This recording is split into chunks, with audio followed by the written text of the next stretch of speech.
Let me tell you, a girl is struggling. I just hugged my tree for comfort. Oh, my baby. Oh.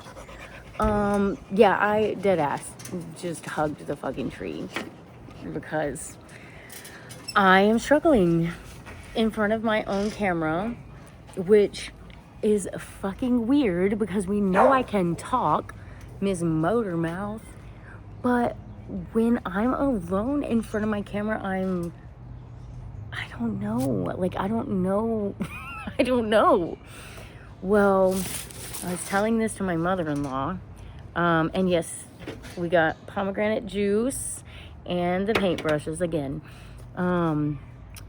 But my mother-in-law told me, she said, it's okay to struggle, like, it's okay. Everyone struggles. Like, it's okay to struggle.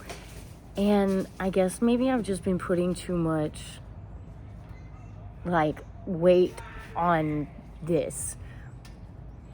And maybe I'm weighing myself down with expectations, or it's like I tell myself you've fucked up, right? But here's the thing. When I sat down to paint this was with y'all just a couple of days ago. This did not look like that. Yesterday, this did not look like this because it's not finished, right? So instead of looking at what's happening, what I'm not doing as a failure or a struggle, it's not a struggle, it's just a work in progress. We beat ourselves up. I know it's not just me. I need like tinier paintbrushes for detail. Anyway, we beat ourselves up so much because we're not doing good enough in our mind, right? But like, why are you asking for a finished product when you're still figuring it out? I'm still figuring it out. I'm fucking grown, babe, and I'm still figuring it out. It takes time, and I'm not the only grown bitch still figuring shit out. I know I'm not, for a fact. So, like, why am I don't know. It's like I'm comparing myself to myself, or I'm expecting stuff of myself that I know I can do, but I'm not allowing the process. But I'm not doing that to my painting. I don't sit down. I literally didn't know what I was going to paint, but I didn't sit down and go, well, why the fuck? What are you even thinking? Like, why'd you even do this? It's ugly. There's nothing there yet. There's nothing to criticize because it's not finished. Even today, are there things I want to change? Absolutely. This morning, you couldn't even see the branches in the bush down there at all. So what did I do? I go back and I work on it more. So why do we expect instant change from ourselves? I think we need to look at ourselves more like modeling clay, or a new choir song, or a new piece for your instrument, new guitar tabs, whatever it is that you do, a new makeup routine or eyeshadow look. Wait, like Bob Ross, so happy little accidents, except we're not talking about our happy little accidents. We're talking about our happy little piece of art that we are. We are God's piece of art. We are literally growing and learning. That's the point that we're here. So why do I keep holding myself to a standard of a complete project? I already fucking said that. Duh, girl. We get it. My bad. I'm just thinking out loud, essentially. Puppy, what are you doing? just trying to enjoy. But the reason all this came up is because I've been struggling as soon as I get in the camera. And no matter what you're struggling with, if you're not doing good enough at your job, or if you're not making the amount of money that you want to make, if your house isn't perfectly clean, if, stop saying my house is dirty. Stop saying I'm lazy piece of shit. And start saying, like, this is a work in project. This is a work in progress. I am a work in progress. And what I want to fix, I can fix. What do you need to fix? Or what's weighing you down? Yesterday I wanted to talk about something completely different, but I couldn't get my words together right.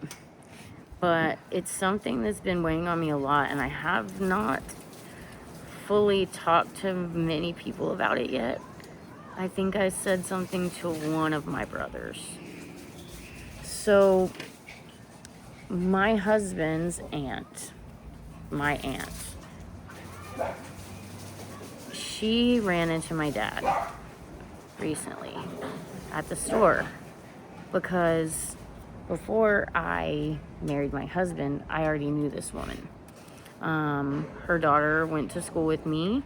We were friends. Her mom lived down the end of the street, so my friend would get dropped off at her grandma's, and she would play with me sometimes after school while her mom, which is now my aunt, was at work. Well, point is, she knows my dad. She ran into him. He told her to let me know that his dad had died. But that's not what's bothering me. My grandfather passing away is not what bothers me. That was a vile man who did bad things to people, innocent people, if you catch my drift. And so that's not what's bothering me, but what is bothering me is the fact that my dad hasn't seen me or talked to me because of me. I'm the one enforcing this.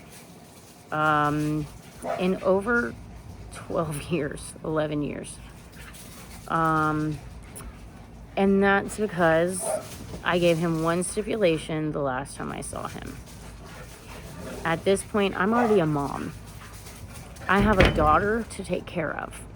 And so I want her to still get to meet her grandfather. So I tell him, don't partake in any substances before I get there. I'll come early. So, you can just sleep till 9. I'll call you when I'm on my way. And then you can just get up then. After I leave, I'll leave within an hour or so you will get substances as soon as you probably normally would, almost. Like, you wake up, do this, and you're good.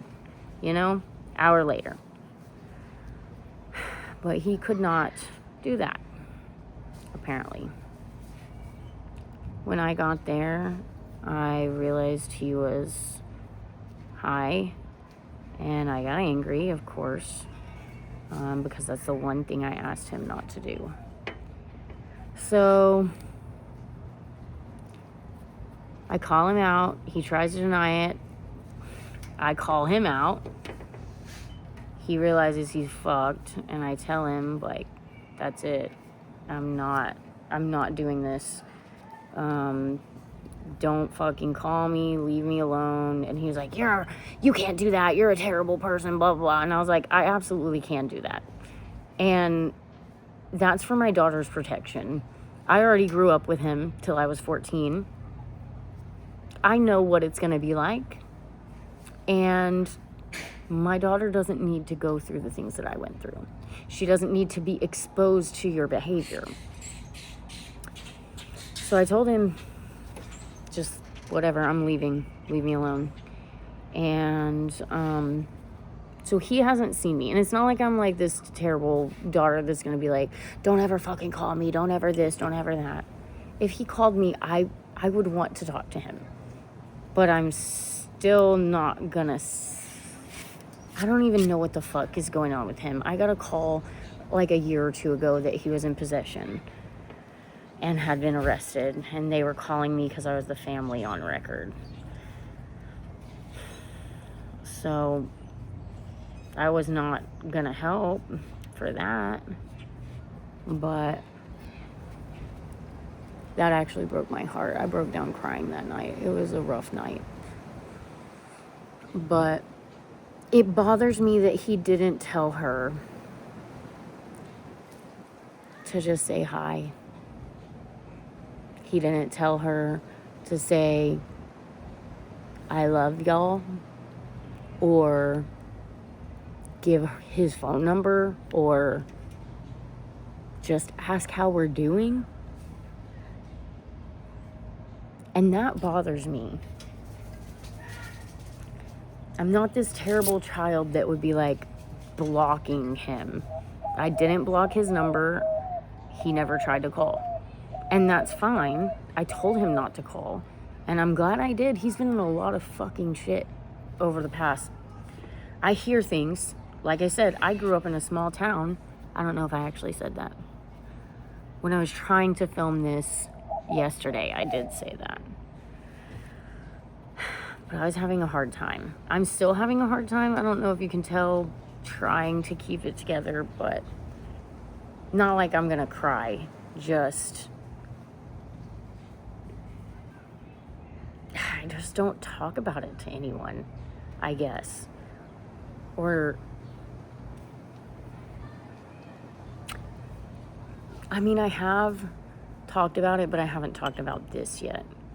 I did tell my brother this morning how I was feeling about that, but he's the only one that I've talked to. So, but it bothers me that I'm his flesh and blood. He has not seen me in 11 years. He feels like I should know that his father died, but he doesn't feel the need to say hi. Not even just hi. No, I love you. No, hi. No, here's my number. No.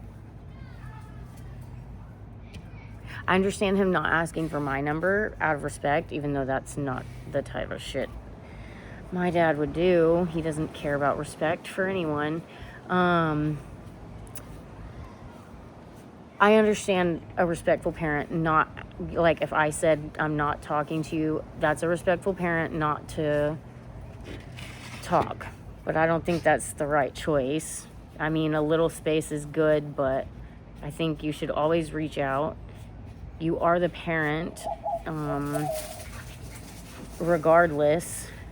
And so sometimes the older or the more responsible have to take accountability for stuff that they shouldn't necessarily have to take accountability for, or push for something that they shouldn't have to push for, because you are the parent, you know better, you've lived longer, you've had a parent, you've fought with your parent, and you've gotten over it. I'm the kid fighting with the parent, I guess. So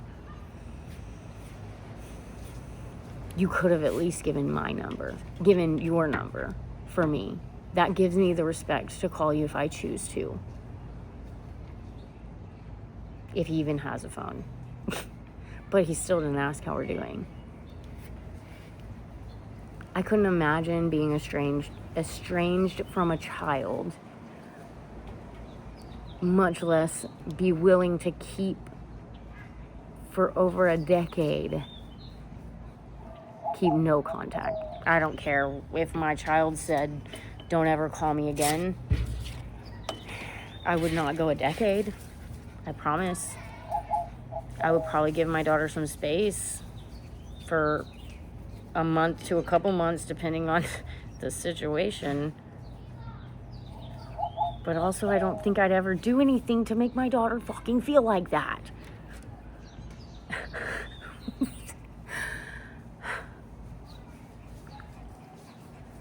I don't like to use the word narcissist because it gets used a lot. But I do believe that my father was one. And I don't believe, I know, but I'm not a doctor, so I'm just going to say I believe, allegedly.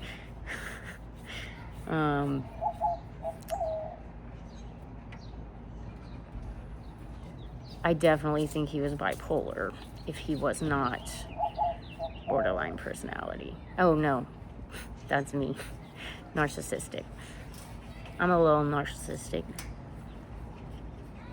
That's terrible. I shouldn't joke about that. I'm ready for the weekend, guys. I need to paint my mushroom, and I'm over here starting an eyeball. I have a thing for eyeballs. I love to draw them. I also like little cartoon animals and stuff. They're cute. I don't know what I'm doing anymore. I guess that means it's time to say goodbye. I guess I'm done for the day. I hope you all have a great weekend. I hope you had fun here with me and my home squeezed pomegranate juice. Then just smells like baby food like carrots or something. It's weird because it's old. That's why I'm painting with it and not drinking it. Anyway, I hope I wasn't too weird. That's like never gonna happen. Bye.